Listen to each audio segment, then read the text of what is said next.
नमस्कार, मेरा नाम है डॉक्टर पूरू धवन और आज इस वीडियो में हम बात करने वाले हैं लिक्विड डाइट के बारे में। बहुत सारे ऐसे पैरालिसिस के पेशेंट होते हैं कि पैरालिसिस की स्ट्रोक की वजह से उन्हें खाने निगलने में दिक्कत होती है, खाने को वो अंदर नहीं ले जा पाते और उसे ठीक करने के लिए बॉडी को खाना देने के लिए एक राइस ट्यूब डाली जाती है जो कि नाक से डाली जाती है और सीधा वो पेट में लैंड करती है। अक्सर हम देखते हैं कि जो घर वाले होते हैं उसी ट्यूब से खाना दे रहे होते हैं, तो जब वो हम खाना दे रहे हैं तो कौन सा खाना हम दे सकते हैं, कौन से खाने से हमें ज्यादा बेनिफिट मिलेगा, इसको आज हम इस वीडियो में कवर करेंगे। तो सबसे पहले मैं बताना ये चाहूंगा, जो भी पेशेंट साइंस इंजीनियरिंग के हैं, अगर किसी पेशेंट को राइल्स ट्यूब लगी हुई है तो हमारी कोशिश होती है कि पहले दूसरे महीने में राइल्स ट्यूब का जो यूसेज है वो खत्म हो जाए, पेशेंट अपने माउथ से ही थोड़ा बहुत फूड लेना शुरू करे, क्योंकि जब हम अपने मुंह से खाना खाते हैं तो उसका डाइजेशन किसी और के मुकाबले में ज्यादा अच्छा होता है। कारण है कि हमारे मुंह के अंदर जो सलाइवा होता है, जो थूक होती है, वो खाने को डाइजेस्ट करने में हेल्प करती है। अगर हम खाना डायरेक्टली स्टमक में लैंड करवाते हैं तो डाइजेशन प्रोसेस का एक स्टेप खत्म हो जाता है। जैसे बचपन में हमें बताया जाता था कि आप गेहूं लो, मुंह में चबाओ, तो गेहूं पहले आपको फीकी लगती है, फिर वो धीरे धीरे मीठी लगनी शुरू होती है, क्योंकि जो खाने के अंदर ताकत है, उसमें जो एनर्जी है, जो उसमें ग्लूकोज है, वो कहाँ बनता है, वो थूक की हेल्प से बनता है। तो जब हम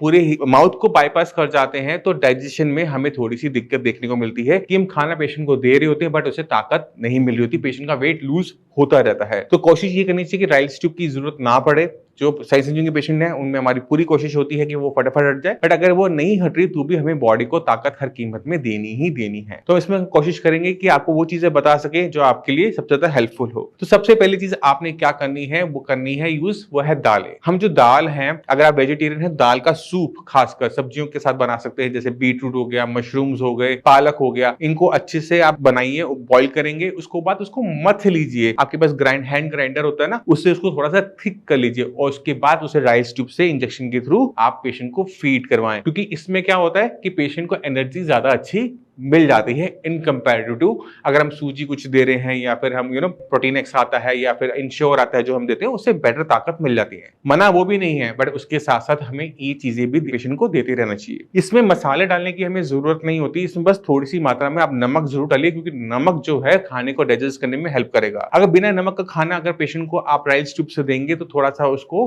ब्लॉटिंग, पेट फूलने की दिक्कत देखने को मिल सकती है, डाइजेशन में थोड़ी सी दिक्कत देखने को मिल सकती है। तो थोड़ी मात्रा में नमक, और अगर आप थोड़े मसाले डालना चाहते हैं तो हल्के मसाले, हींग, धनिया, जीरा, जो खाने को डाइजेस्ट करने में हेल्प करता है, उसका यूज आप दाल सूप बनाते समय भी कर सकते हैं। दूसरा पेशेंट अक्सर पूछता है कि इसमें हम घी तेल डालें क्या, तो घी तेल ऐसा बॉडी की रिक्वायरमेंट नहीं होती, मगर आप फ्लेवर तो हमें आना नहीं है राइस ट्यूब से, तो कम मात्रा में डालें या फिर ना भी डालें तो भी चलता है, बट हमें क्वांटिटी का ध्यान रखना होता है कि पेशेंट को सफिशिएंट क्वांटिटी में हम फूड दे, नपा तुला ना दे। जब तक पेशेंट मना ना करे तब तक उसको थोड़ा थोड़ा करके हमें फूड देते रहना चाहिए। अब उसके अंदर जो नॉन वेजिटेरियन पेशेंट है उनके पास जो ऑप्शंस हैं वो थोड़े से और खुल जाते हैं। उनके पास ऑप्शन आ जाता है वो है चिकन सूप का और एग्स का। आप जब दाल बना रहे हैं तो दाल के अंदर ही कुछ पीसेस चिकन के डाल दीजिए, और जैसे ही आपका वो प्रिपरेशन हो जाए, मथने से पहले चिकन पीसेस को आप बाहर कर लीजिए।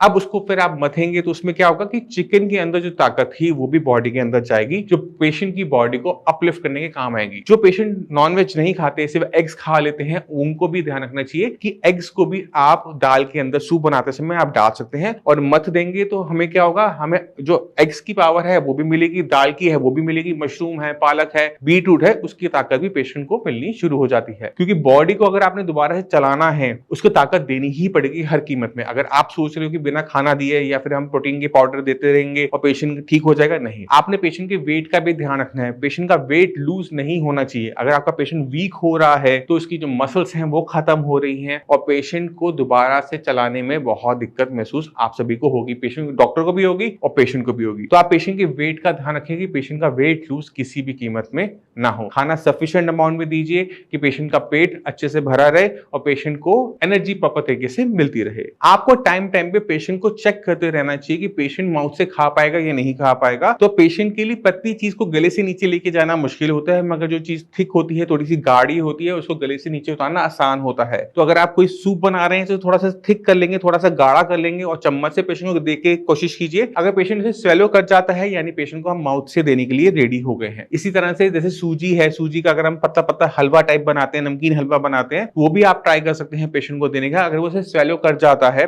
तो हमारा काम बन जाता है। और इसी तरह से हम और चीजों का भी यूज कर सकते हैं। दलिया है, दलिया काफी पहले से ही छोटे पीसेस में होता है, गेहूं का, तो उसको भी हम कुछ थिक प्रिपरेशन बनाकर पेशेंट को देंगे। अगर वो स्वेलो कर जाता है तो हमें माउथ से ही फीडिंग शुरू करनी चाहिए। अगर एक बार आप माउथ से फीडिंग शुरू कर देते हैं तो आपने चेक करना है उसके बाद वाटर को। अक्सर पेशेंट को वाटर लेने में दिक्कत होती है, तो वाटर अगर हमें पेशेंट को देना है तो हम राइस ट्यूब से दे सकते हैं। मगर अगर आप उसको थिक फॉर्म में कुछ दे रहे हैं तो उसमें कुछ ना कुछ नमी की मात्रा ऑलरेडी है, पानी थोड़ा सा है, तो मैक्सिमम टाइम क्या होता है कि इसी सूप की वजह से जो थिक सूप हमने दिया है उसे जो बॉडी की पानी की रिक्वायरमेंट है वो भी पूरी होती रहती है। तो हमें ऐसा कोई दिक्कत देखने को मिलती नहीं, मगर फिर भी अगर पेशेंट पानी मांग रहा है तो उसको हम राइस ट्यूब से दे सकते हैं। जिस दिन पेशेंट पानी चम्मच से लेना शुरू कर दे, खुद सिप सिप करके पीना शुरू कर दे, तो हमें राइस ट्यूब को निकलवा देना चाहिए। और पेशेंट को अगर आप सीधा ग्लास से पानी देंगे तो अक्सर उसके वो फंस जाएगा, लंग्स में चला जाएगा, खांसी उठेगी। तो मैं अक्सर एडवाइस करता हूँ कि पेशेंट को कि आप ट्राई कीजिए विद स्ट्रॉ।